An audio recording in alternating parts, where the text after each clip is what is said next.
Ակա, հոպ։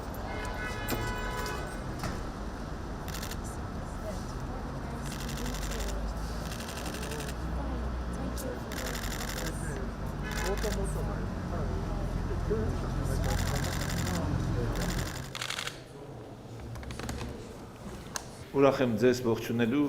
Հայաստանի Հանրապետությունում Երևանում։ Մեզ համար մեծ պատիվ է ձեր գերազանցություն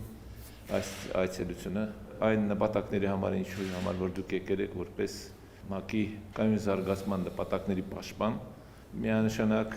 ի նպաստ լինի Հայաստանի Հանրապետության համար, որպեսզի մենք կարողանանք իրականում կատարել են պարտականություններ, որ ստանձնել ենք 2030 թվականի հետ կապված։ Եվ մենք շատ բարձր ենք գնահատում նաև ձեր առաջնորդությունը այդ աշխատանքում։ Դուք որպես Բելգիայի թագուհի զբաղվում եք նաև ամբողջ մարդկության հետաքրով այսպիսի խնդրով։